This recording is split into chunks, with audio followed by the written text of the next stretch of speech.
aujourd'hui, on va créer une base de données dans Notion qui va nous permettre d'organiser tous les outils que nous utilisons au quotidien dans notre domaine. Par exemple, très souvent, on se retrouve en train d'utiliser plein d'outils et on ne sait pas, par exemple, où les organiser. Par exemple, vous avez besoin d'un outil que vous avez déjà découvert une fois, mais vous avez oublié le nom de l'outil. Et c'est très souvent compliqué lorsque vous avez besoin, ou au moment exact où vous avez besoin de l'outil, vous n'arrivez pas à le retrouver. Donc, moi, j'ai trouvé une solution qu'on va créer ensemble aujourd'hui dans cette vidéo. Et on va le créer dans Notion. Notion, c'est un outil que j'utilise au quotidien pour pouvoir organiser mon espace de travail, organiser tout ce que je fais. Donc, sans plus tarder, passons au vif du sujet. On va aller créer une nouvelle page. Voilà, on va créer une nouvelle page. On va déjà donner cette page une telle largeur. Voilà. Et on va appeler ça boîte à outils.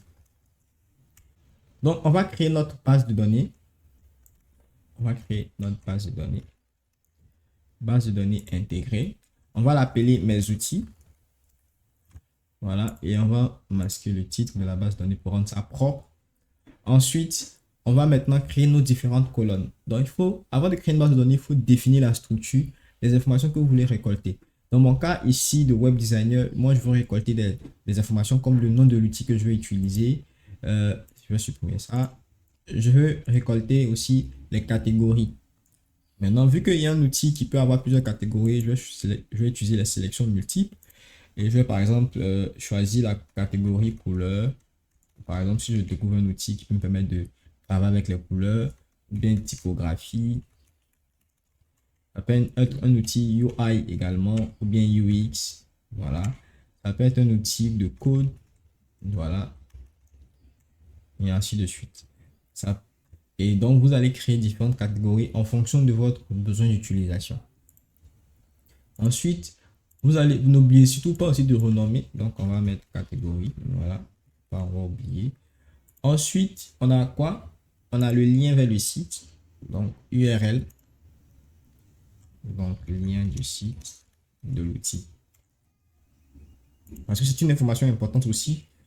Ensuite, on a le coût. Est-ce que l'outil, il est gratuit? Donc, c'est sélection. On va mettre coût.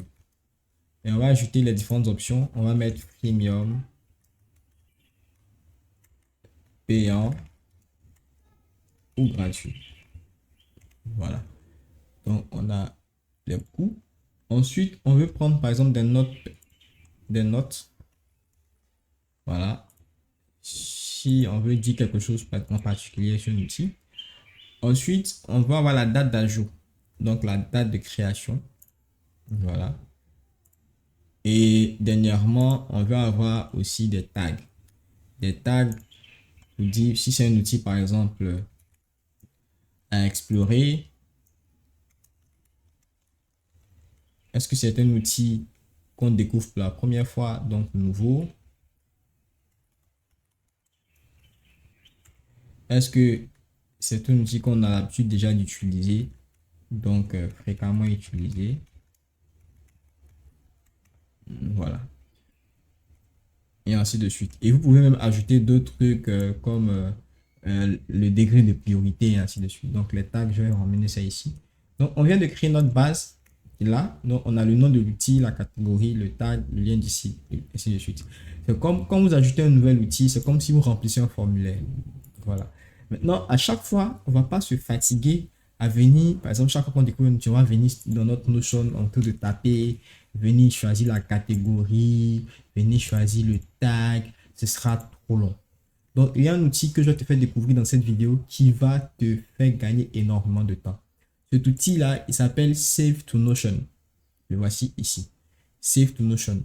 Donc, quand vous allez sur Save to Notion, vous créez un compte et puis, avant même de créer un compte, vous allez sur Google, vous tapez Save to Notion extension. Voilà. L'extension est disponible dans le Chrome Web Store et vous pouvez l'installer. Moi, j'ai déjà installé ça. Donc, je vais créer mon compte ou bien me connecter directement. Donc là, je viens sign up with Google, sign in. Voilà, sign in with Google. Je me connecte avec mon compte Google rapidement. Voilà. Et donc, je vous ai dit tout de suite, quand vous remplissez une base de données Notion, c'est comme si vous remplissez un formulaire. Donc, cet outil-là, vous créez un formulaire à des formes. Vous cliquez sur le bouton bleu. Vous choisissez la base de données. Moi, par exemple, c'est mon Space Godwin Solar. La base de données s'appelle mes outils. Voilà, que j'ai écrit tout à l'heure. Voilà, mes outils. Et puis, quelles sont les informations que je vais récolter? Je vais récolter, par exemple, le nom de l'outil. Ici, vous voyez que ici, c'est marqué Page Title. Donc, l'outil dit que lorsque on va remplir le formulaire, à chaque fois que je vais collecter un outil ou bien je vais enregistrer une information, le titre de la page sera le nom de l'outil. Ensuite, Content Image, c'est Main Image, c'est-à-dire l'image principale du site. Donc, ici, ils ont mis Main Image. Donc, ça veut dire que, par exemple, sur mon Notion, par exemple, je peux ajouter une propriété. Donc, je clique plus propriété que je vais appeler vignette. Voilà. Ça, c'est vraiment d'un point de... C'est vraiment pour faire esthétisme et ce sera une image. Donc, je vais mettre fichier média. Voilà. Vignette. Donc, on a notre vignette qui est là. OK. Donc, on repasse sur notre outil. Donc, ici, on va supprimer ça. Et on va ajouter un nouveau field qui s'appelle vignette. Et on va mettre main image. Voilà. Donc, ce sera là. Ensuite, le content, non, on n'aura pas besoin de ça. Template, non. On va ajouter nous-mêmes nos catégories. Voilà. On va ajouter le coût. On va ajouter les tags. Voilà. Les notes, ce sera nous-mêmes après. Lui-même, il a ajouté automatiquement le lien du site. Voilà. Et c'est bon. Je pense que c'est bon. On est bon. Donc, ça, on va supprimer. OK. Donc, save. OK. C'est marqué mes outils. Donc, à chaque fois que je vais trouver un outil sur Internet, je vais venir cliquer sur l'extension. Mes outils vont apparaître. Et puis, automatiquement, je pourrai enregistrer l'information dans ma base de données. Donc, vous voyez que là, directement, il a mis le nom pour moi. Créer un site Internet, création de site Internet, Wix. Donc, moi, par exemple, ça, je peux mettre Wix tout simplement. Voilà. Et puis, la catégorie, je vais choisir la catégorie de l'outil. Ça peut être catégorie, on va dire, création de site. Donc, je peux créer une nouvelle catégorie directement là. Création de site Internet. Voilà. On décrit la catégorie. Le coût, c'est payant. Le tag, on suppose que Wix, c'est un outil que je découvre pour la première fois. Je vais mettre nouveau. Et puis, c'est fini. Donc, remarquez bien, quand on repart dans Notion, on a notre base de données qui est vide. Je vais supprimer les trois éléments là. Voilà. Donc, on a notre base de données qui est vide. Donc, dès qu'on va cliquer sur Save Page, automatiquement, il vient d'enregistrer ces informations-là dans notre base de données directement. Et l'information va apparaître ici. Donc, vous allez voir qu'on a Wix, création de site internet, nouveau et ainsi de suite, nouveau. Et voilà. Donc, il y a un truc ici, par exemple, que moi, je veux ajouter. C'est l'icône du site. Donc, à chaque fois qu'il va ajouter une nouvelle information, je veux qu'il ouvre l'icône du site. Donc, qu'est-ce qu'on va faire? On vient, par exemple, on vient dans notre formulaire. On vient dans les paramètres. Et puis, on va ajouter un truc qu'on appelle icon. Voilà, ici. Icon, et il va prendre le website icon. Il va prendre l'icône du site web. Voilà, on enregistre. Et puis, on repart en arrière. Donc, vous voyez que là, maintenant, on a icon. Il a pris l'icône de Wix. Donc, ça, on va le faire pour un autre outil qu'on va vouloir enregistrer. Donc, vous avez Web Page Save in Wix. Donc, voilà un peu. Donc, maintenant, une fois qu'on a fini d'enregistrer les informations, nous, on veut maintenant pouvoir visualiser ces informations-là. C'est-à-dire quoi? C'est-à-dire qu'on veut, par exemple, transformer déjà ça en page. Voilà, ça, c'est notre base de données ici.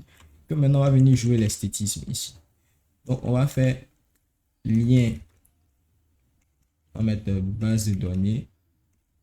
Voilà. Base de données. Vue de base de données. On va mettre une vue galerie. Voilà, on va créer une vue galerie. Et on va choisir la base de données qu'on avait créée tout à l'heure, mes outils.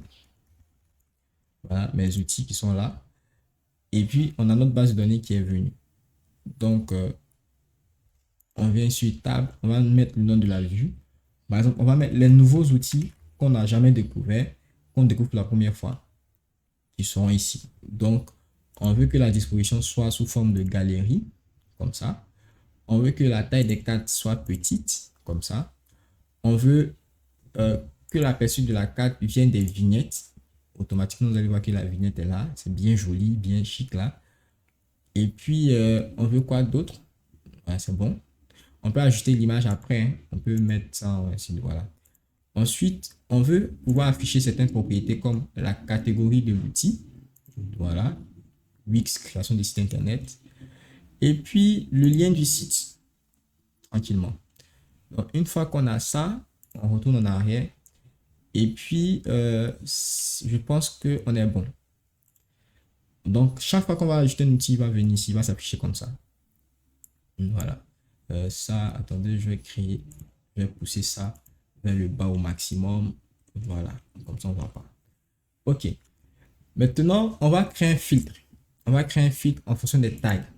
Et on va dire que ici, à chaque fois qu'on ajoute un outil qui est nouveau, on va mettre ici. Donc, nouveau. On va venir modifier l'icône ici. On va mettre ça. Voilà, nouveau. Et puis, qu'est-ce qu'on va faire? On va dupliquer ça.